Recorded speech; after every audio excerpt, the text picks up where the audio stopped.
Welcome back. This week we're going to go with the original butt monkey. This is a Smith and Bob Linsenman design.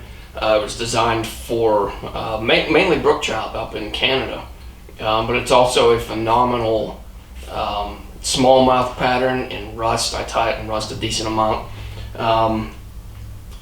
Kelly Galloup wound up taking this one and adding some lead eyes, articulating it, and that's probably the more commonly seen pattern out there. It is just a phenomenal big fish fly in both versions, but the articulated one's probably the one that you'll see the most, just to get a little bit of extra motion to it. With the lead eyes, you can do this with or without. I'm going to do it with lead eyes today. Depending on the depth of the water that I'm fishing, whatever it may be. Sometimes I'll keep the lead eyes off and I'll just go with the straight wool head. But like I said, we're going to put the lead eyes on this one today. This is a 7008 size 4 from MFC. I'm just going to get a quick thread base down here and get my lead eyes put on. I'm going to tie this one in olive today. Black would probably be my favorite color on this pattern. I've caught a lot of really good fish on a black articulated butt monkey. Olive probably being my second, and then a tan rust combination, or just a straight tan I tie a lot, and then also the rust. So like I was saying, we're just going to get these lead eyes secure on here, get them in place, and flip that around, get a little bit of zap on there to secure those up a little bit more. I've got the two young pups in the living room here. Knox is back on the bed, taking it easy, but the two young ones want to steal the show today, so they're out here hanging out with me.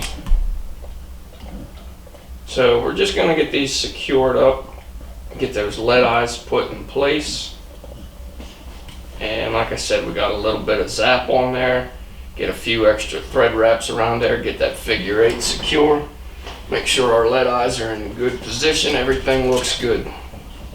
We're going to back this off now, and then we're going to go with a yellow toner for the marabou tail. I'm going to take and just get this section off that I want right there. Just the tips of the tail, or just the tips of the marabou plume is all I'm after. I'm going to tie that in. I don't want to create a lot of bulk or anything. I want to get that tied in place, come right back to my barb, and then I'm going to take the remainder of this and just form a little consistency through the body. Get over here. There we go.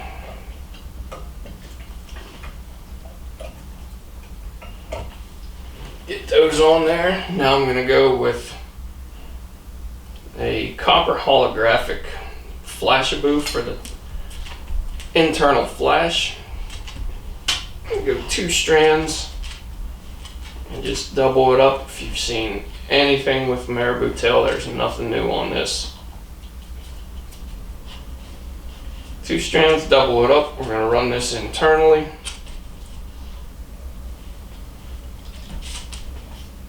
One, two, get everything secure.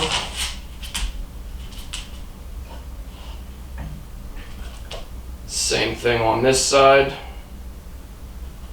Just double that over, and then we're going to go ahead and trim this to length. Now we're going to go with an olive marabou, or an olive marabou plume I should say, and we're going to select this piece.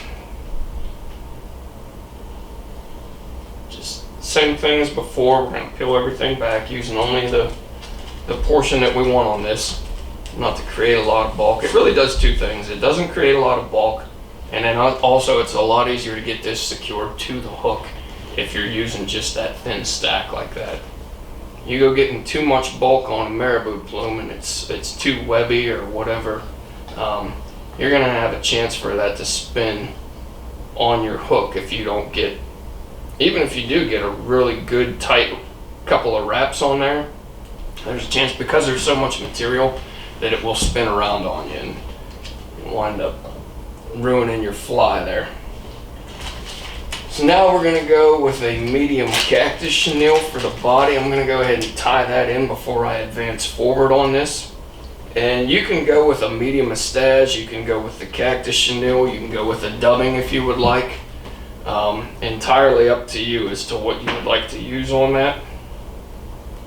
But like I said, this one I'm going to do with a Cactus Chenille. I'm just going to tie that cotton in, get a couple of secure wraps, and then advance forward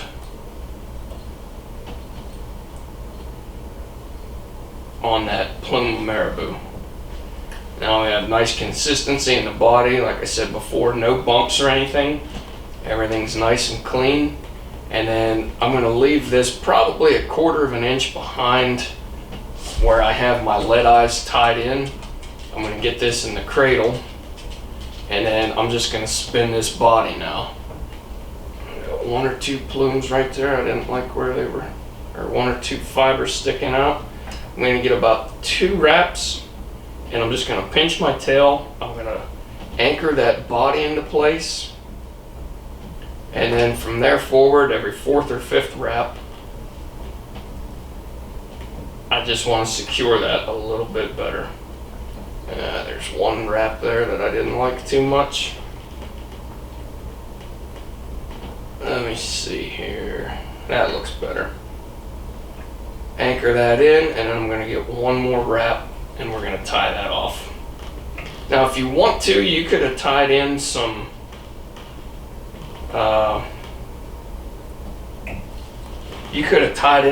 some copper wire if you wanted to secure your overwing, your rabbit strip. I'm losing it here. You could go with an overwing for that rabbit strip, or a tie down for that rabbit strip. I like leaving these things as free as possible to move around and everything. Typically I'll use Magnum rabbit strips. For this one I'm going to use just a standard. This is a 1/8. And I don't like them tied in. I don't like them secured with any wire or anything. I like getting as much movement out of these as possible. So what I'm going to do is just get a rough measurement on this, and I want my hide material, this portion right here, going all the way back to the end of my tail. So as I measure this out, I'm just going to peel some fibers back. I'm going to get it roughly where I want it. I can always cut a little bit off as I go. And then I want to just clip that. And then I'm going to cut a little wedge into this. And then get this secured into place. So right here, there we go.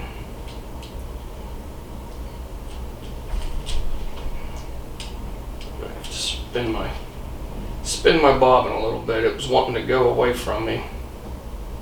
Still wanting to. Alright, there we go.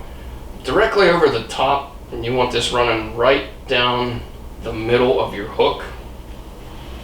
And I'm going to grab a razor blade here, and then when I trim this, I'm just going to take my razor blade right at the end of my material there, or right at the end of my Marabou tail, and I'm just going to push that up right through the hide. Now I still have that tail going back, extended back through on the, or extending past my Marabou tail there. And you can see how that's sitting in place. Like I said, typically on these, especially with the lead eyes, I like to use the Magnum, but for this one I do vary it up a little bit. Sometimes the Magnum on the singles especially is a little too bulky. If you want to cut down some of the weight on the fly, go with the standard rabbit strip, but I would say 75% of the time I'm using the magnums, but I will trim these down, or I will scale it down just a little bit from time to time and go with the standard. So now I'm just going to take a little bit of red Senyo's laser dub, and I'm going to make a throat on this.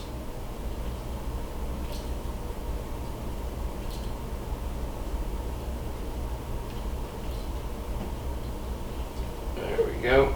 I'm going to put that right in place. I want that right underneath.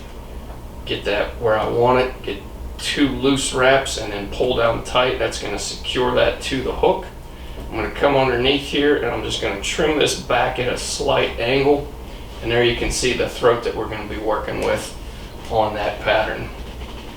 Now to finish this up, what I'm going to do is just a wool head around the lead eyes. This is just a ram's wool. Let me see. I don't think I do have the package here. There we go. It's just a sculpin wool, light olive. You can use the patches, you can use the ropes, whatever you want to use. That's entirely up to you. But I got a couple of pieces cut off here. I'm just going to clean them up in the comb. And then we're going to measure this out. This is going to be part of our collar as well. I'm going to measure that out. And I want to go 1 wrap, get a second, a third, and then really tighten that down. I'm going to peel that back. I'm not tying over top of it. I'm just making a few thread wraps in front of it to help stand that up slightly. Then we're going to go on the underneath side behind our lead eyes. Get a good grip on this stuff right here. On the underneath side, we're going to set that in place, get that secure. We're going to go 1, 2, pull down tight, and then make a couple of wraps in front of that. For this one right here, if you've watched any of my ram's wool videos before, I always do this, and I explain it every time too. Every time that I'm doing this, I explain what I'm doing. Just because I think it's a really effective way and it makes a really clean head. It eliminates a lot of gaps. I just take a thicker piece of ram's wool, work my finger right through there, just kind of make a circular pattern with a little indentation right there. I push that over the eyes, and then I tie right in front of this. I go 1, 2, and what that does is it just forces that wool around your eyes. It forces it on all sides as opposed to just tying it in stack on top and bottom. I think it gives you a little bit better coverage. It fills the fly out, or it fills the head out, and you don't have as much bulk at your tie-in point. So there you can see we've got a nice section of ram's wool covering up. Let me turn that just slightly. That way we can get a better look at this.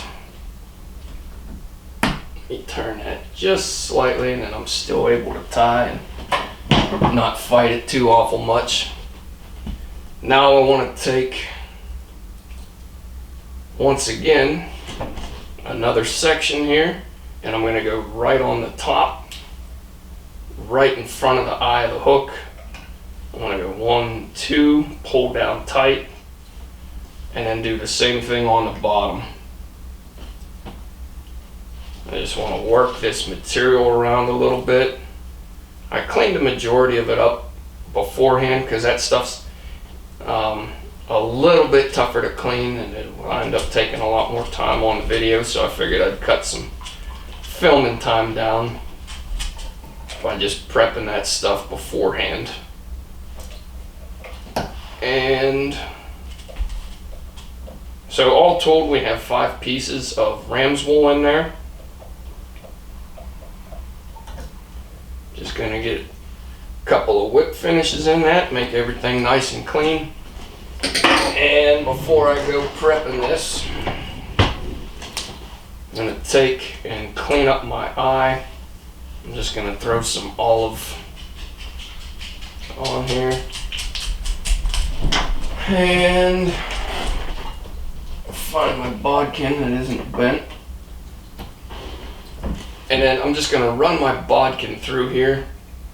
I want to just fluff all this stuff out, get any fibers that may be trapped in there. Just clean that out really nice. And that's going to go a long way in helping you trim and get a nice clean head on this. So to start, I'm just going to take my scissors, I'm going to run those straight up right in front of my eye, and then I want to just start with some broad cuts, giving me the overall shape on that wool head. And I have a feeling that I'm going to need to hurry up because the girls are starting to get a little rambunctious. The bottom on this, I want a little bit more, I want it flatter on the bottom. You see, I'll curve the front section of that. Let me see if you can get a good look at that. I'll curve that front section just slightly, but then once I get to a point where I feel like I have a nice curve in that front, I'm just going to clean that bottom section up and I'm going to have it pretty well flat. Just about flush with the eyes. I'm going to go a little bit above the eyes on that.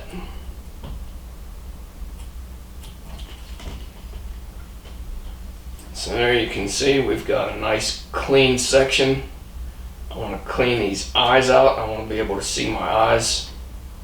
Just get a few of those fibers that are in the way. And let's clean this section out too.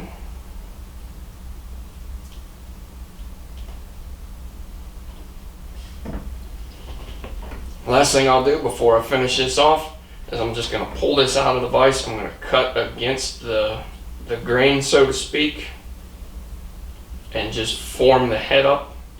It makes it a little bit easier to form if you're cutting against the grain on this one. And I believe that's going to do it. I'm going to leave that as it sits.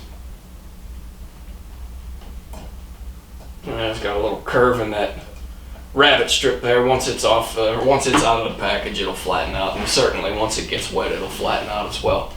But there you have it. Really simple pattern to tie, but the effectiveness of this thing is just undeniable. It's been catching big fish since it was designed. It really has been one of the better streamer patterns out there. Tie this in a bunch of different colors. Like I said, there's typically 4 that I fish with. I'll tie some whites every once in a while. But I haven't really gone to the white very much. So it's tan, olive, rust, black, and then I'll do like a tan rust combination as well. I'll change the olive colors up a little bit. Instead of going like a straight olive, I'll do like a sculpin olive, something closer to brown. But that's basically it for the color variations on this one that I tie and fish. But we'll give that a quick rotation. Let me see here. Where are we at? I'm going to raise that up just slightly if I can. Oh, there's the girls. And we'll give that just a quick spin here so we're able to see everything. Got some ram's wool back there. But there you have it. That is the original butt monkey. Like I said, this was the Scott Smith and Bob Linsenman design for Brook Trout up in Ontario, I believe. Maddie. I almost made it. I rambled a little bit too long. The girls are getting restless. So I'm going to shut this one down. Like I said, the original butt monkey. If you guys have questions, comments, leave them with me. Other than that, we'll catch you next Wednesday. Thanks.